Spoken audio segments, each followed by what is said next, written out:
I grew up in a diverse neighborhood here on the South Shore of Long Island. I worked, coming from a home with a single mom, so I just took it upon myself to be the guy that went to work at 12 years old. I worked at the corner deli.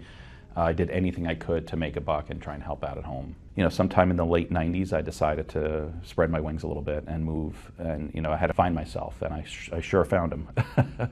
So when I was out on my own in my 20s, I moved out of New York and went down south, and I discovered the real estate market. I think it found me, more or less. I was always attracted to the investing and the bigness of real estate. I learned the hard way, unfortunately, where there's discrimination that happens, and back then, 25 plus years ago, there was less protections than there are now.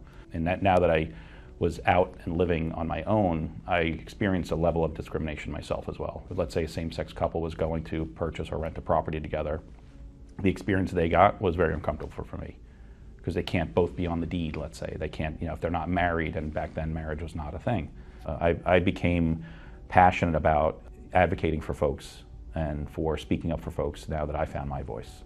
I received phone calls from parents who sought me out, because once I embraced my identity and figured my own stuff out and found myself, and I tried to become an advocate for the LGBT community, I had a mom one day reach out to me, and she had a very negative experience with somebody on the phone when she disclosed her desire to have her transgender son live in a safe area and a school district that would be embracing.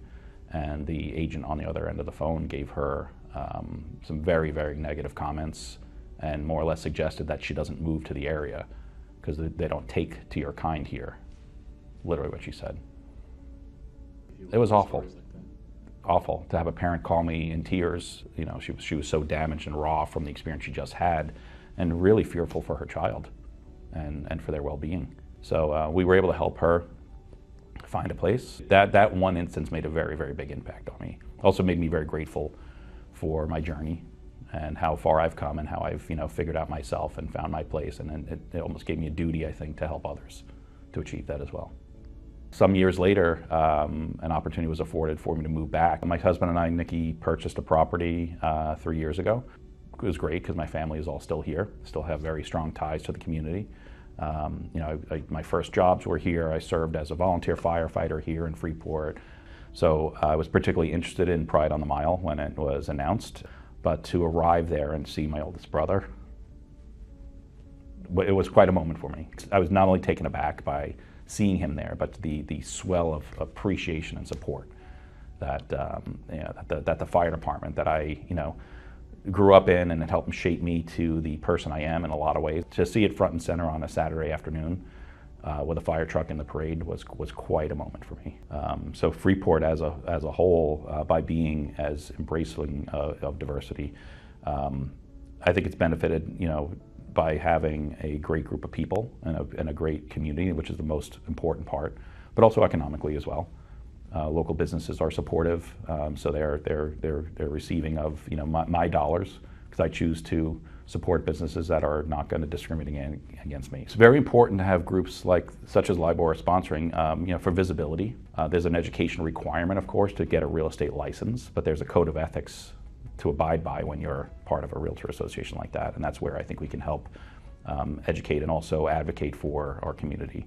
To have front and center advocacy like we have with LBGTQ is a very, very important thing to not only help further the cause, but for members like myself who are part of a community. I received the At Home with Diversity certification via the National Association of Realtors. It was just something I just volunteered to do. I felt I had my own struggles. I learned so much by hearing other people's struggles and issues. So it was very eye-opening, and it made me more passionate and fired it up to get involved and to be an advocate. And that's one of the reasons I stepped up on the committee work here for LBGTQ. So for me, coming back as many years as away from Nassau County and Freeport, and then assimilating back in, I hope in a way it's helped as well, because folks that I've known for my whole life know me still, and they recognize me, and then I get to introduce them to my husband now. That's something they didn't have in the 90s when I was living here. So it's a very different mentality now, which I appreciate that. But it's important for folks to know me. It's important for me to be able to be who I am And through initiatives like this, I hope that others could view that and realize that they can be who they are as well.